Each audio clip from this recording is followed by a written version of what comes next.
Et bonjour à tous. Alors on est parti pour l'analyse de l'altcoin Syrup, ok, du projet Maple Finance. À la sauce Swing Invest, ok, vous me l'avez demandé. D'ailleurs, je vous invite sous cette vidéo à me dire le prochain altcoin que vous voulez que j'analyse.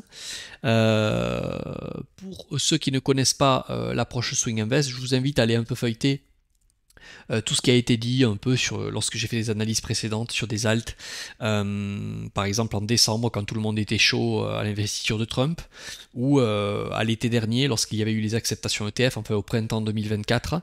Ok, donc le swing invest, on est là pour repérer des zones qui maximisent nos chances, qui vont parler plus de risque to reward que de prédiction d'avenir. Ok, on n'est pas crypto pépito, on n'est pas Madame Irma, on n'est pas là pour prendre des décisions basées sur une devinette de ce qui se passe demain. Personnellement, en tout cas, c'est comme ça que je procède. Je préfère constater le présent plutôt que prédire le futur, constater le risque présent.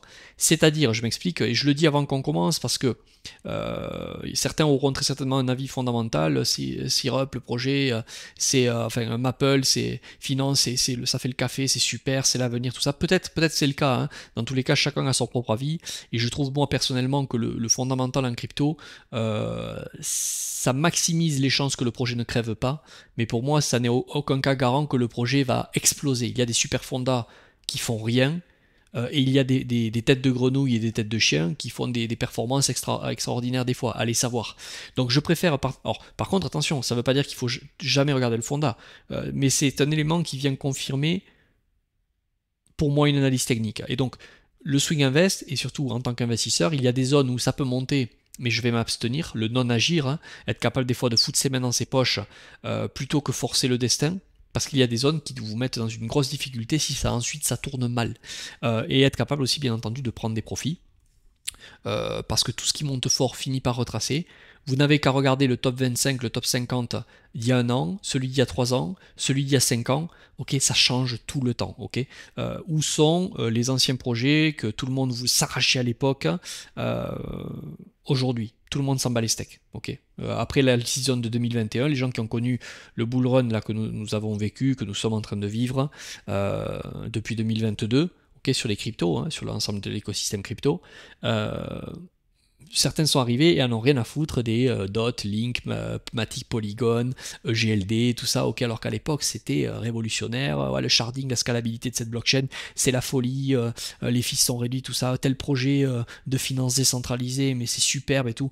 Bon, regardez beaucoup de projets très hypés en DeFi en 2021, aujourd'hui ce qu'ils en sont, ok. Donc, on va se reposer sur l'étude du risk to reward, sur la théorie de Do et sur le risque à s'exposer à un endroit ou non. Ok. Donc comme d'habitude, on commence. Je fais une petite étude. J'ai trouvé la charte qui avait le plus historique sur Coinex, puisque il n'y a pas beaucoup d'histo sur Syrup, en tout cas sur le nom du token Syrup. Alors, à monthly. En monthly, on a un superbe, on avait une descente pas terrible sur toute la fin 2024, ok, pour avoir eu enfin, bon après en même temps, hein, c'était quand on a vraiment pris la claque ensuite, hein, quand on a pris la claque là, tout l'hiver. On a eu cette accélération et moi ce que je veux juste vous mettre en avant, ce sont les datas que j'ai sous les yeux aujourd'hui, ok, c'est que le marché a basculé haussier et notamment si on enlève. Hop, et puis je galère. Hein. Je veux enlever. Mais non, c'était bien ce que j'étais en train de faire. Mèche, voilà. Encore de clôture, nous avons un marché qui a basculé haussier en mensuel ici. Donc le mois de mai, on a tout simplement inversé la théorie de dos. Ok, donc on est passé de ça à boum, une clôture. Donc partant de ce postulat-là, maintenant, on buy les dips. Ok, pour ceux qui veulent le faire, là c'est ok. Vous pouvez buy les dips. Alors dans un marché haussier, on buy le dip, dans un marché baissier, on vend les rebonds, ok. Alors certains me diront, ah Benjamin, ouais, non mais est-ce que, franchement, est-ce que c'est nécessaire de le dire? Oui, je pense que oui. Je pense que oui, parce que quand vous faites des fois une étude très long terme d'un coin, il est comme ça, ok, par exemple en semestriel, et certains sont rivés sur le mouvement haussier comme ça, weekly par exemple. Le problème c'est que quand vous avez quelque chose qui est comme ça en semestriel, si par exemple, alors je vais vous le changer, restez pas ça, c'est intéressant, hein, c'est ce que je faisais à l'époque, ça faisait un petit moment que j'avais pas parlé de ça, je sais que ça lasse les gens veulent qu'on aille vite, etc. Mais ça c'est très important.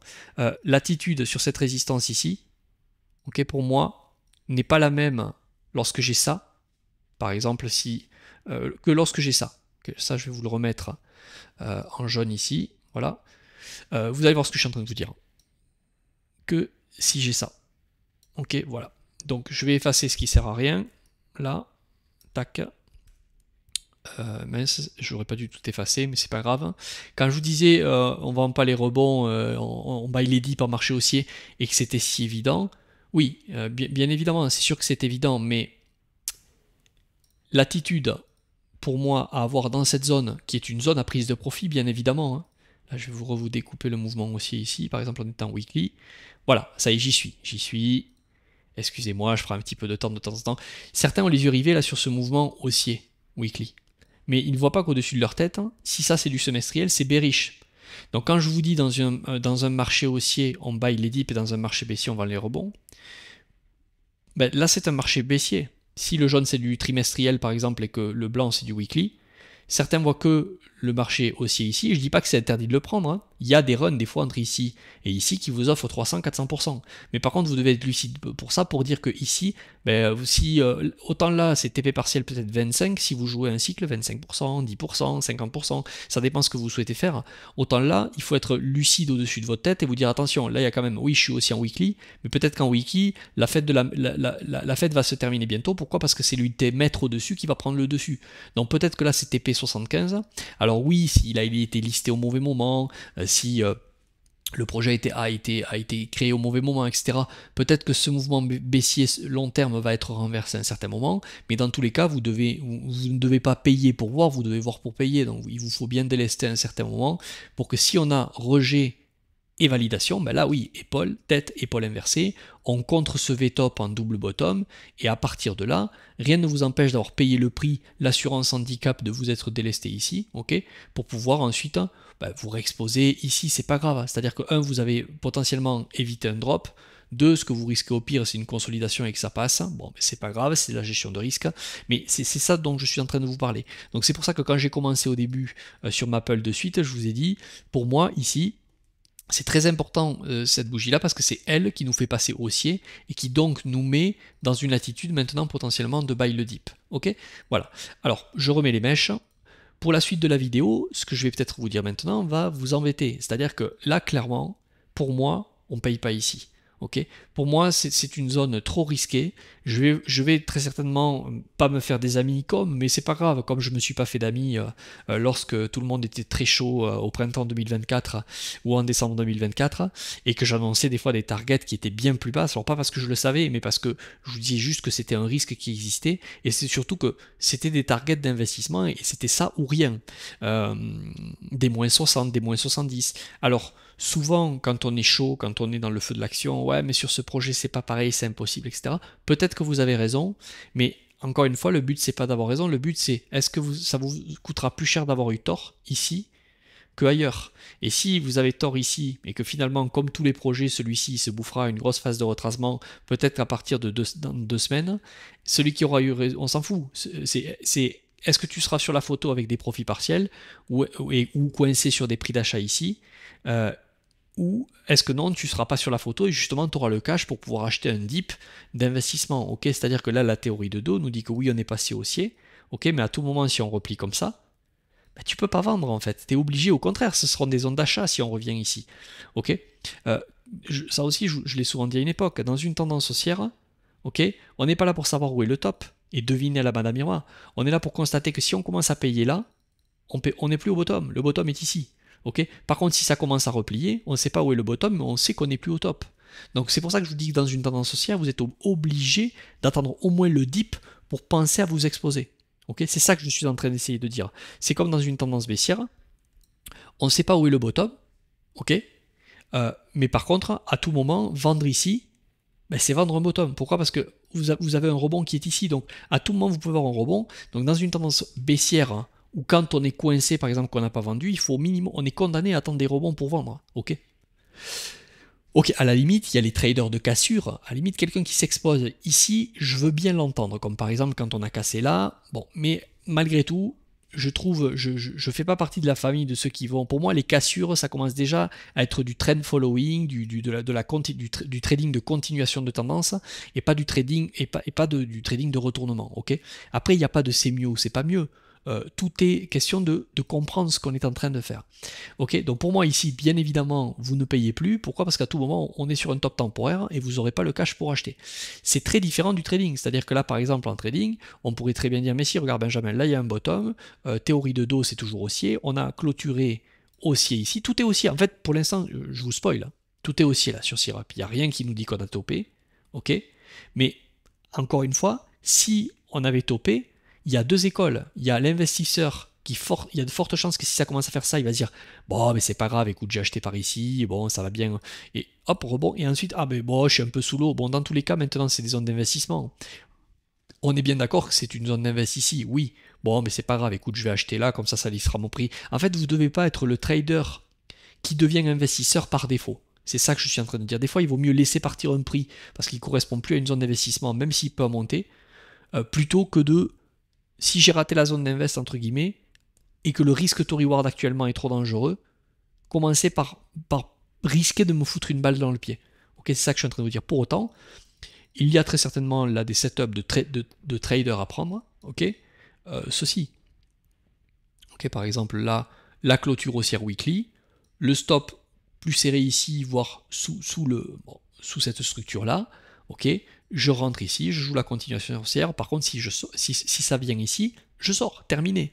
Si c'est pour holder parce que ça vous impacte trop, etc., le problème, c'est pas que vous achetez pas ici, le problème, c'est que il ne faut pas acheter ici, ou pas y être si vous êtes investisseur. Je sais que ça paraît un peu abstrait, et certains sont restés sur la chaîne, et un jour je l'ai très souvent vu dans les commentaires, Benjamin, je t'ai découvert en avril 2024 ou en fin 2024 en décembre.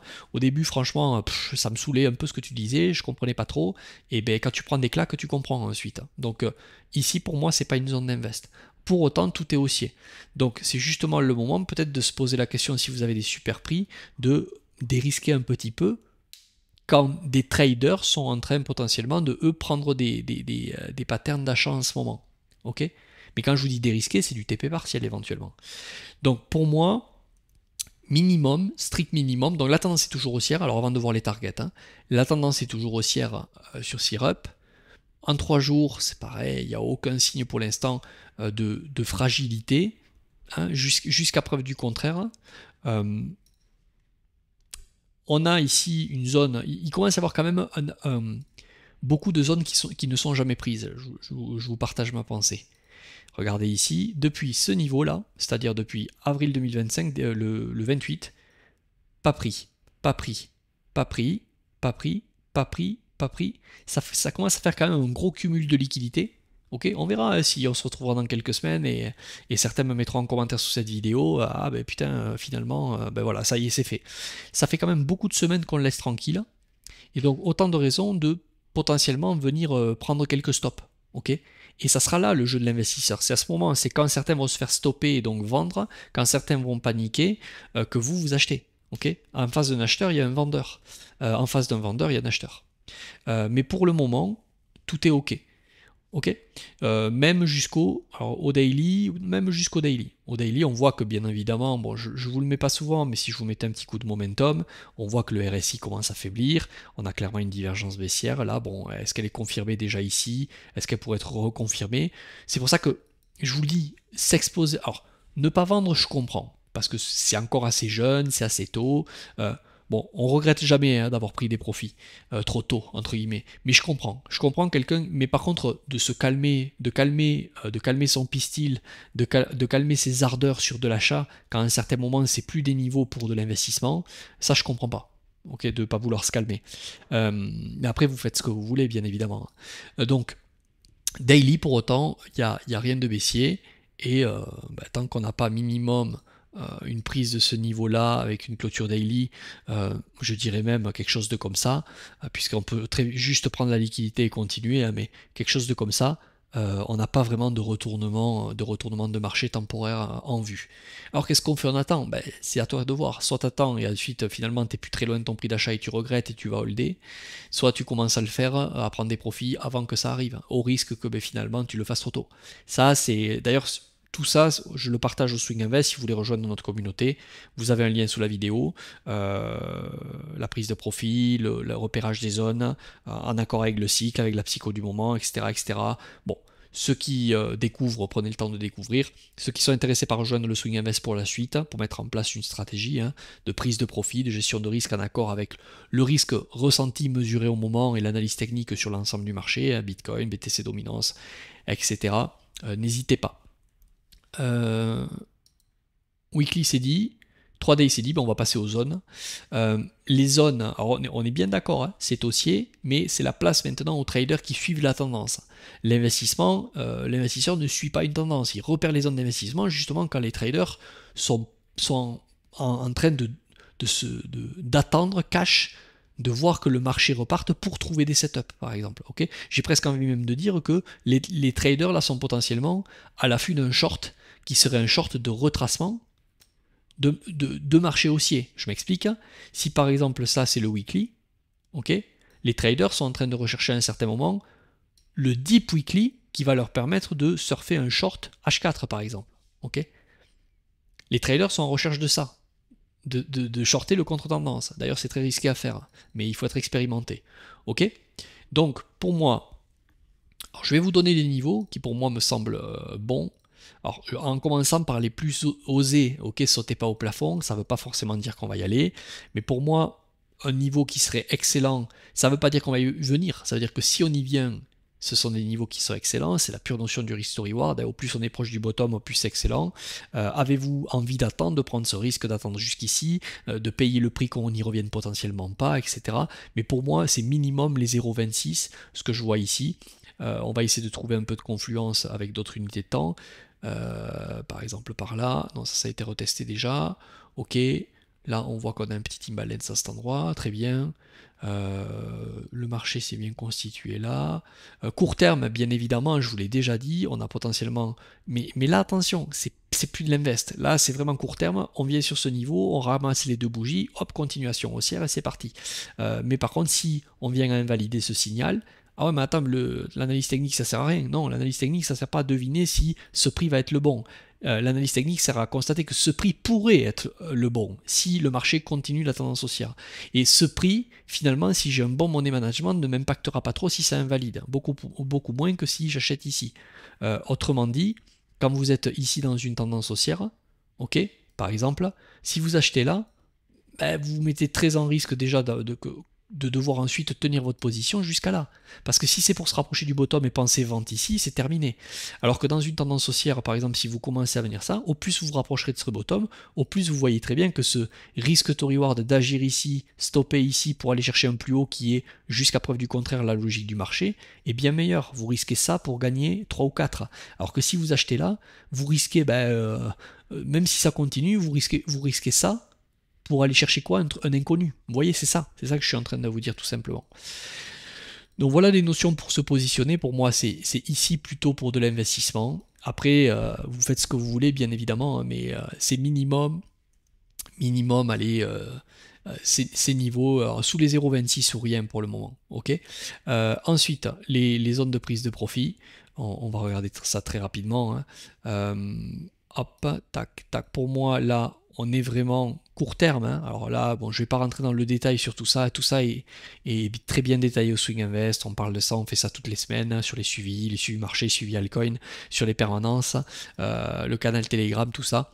Pour moi, là, on se rapproche de niveau d'excès court terme. Ok. Mais attention, qu'on se comprenne bien. C'est pas parce que je parle de profit que je vous dis que c'est de la merde et qu'il faut sortir complètement et plus jamais revenir. Je vous parle de profit parce que potentiellement, ce que vous risquez, c'est, si on a topé temporairement ici, vous risquez un moins 40 ou un moins 60 dans la FIF. C'est ça que je suis en train de vous dire. Et qui sera pas grave. Marché haussier, retracement, continuation haussière. Okay, c'est à vous de voir à quel point vous avez envie de prendre le risque de prendre ces profits partiels, au risque que finalement on ait un très petit dip et qu'on continue de suite. C'est pour ça que je vous disais, je comprends celui qui vend pas, par contre je comprends pas du tout celui qui continue à s'investir quand le risk reward est plus de son côté. Allez, bonne journée à tous, bye.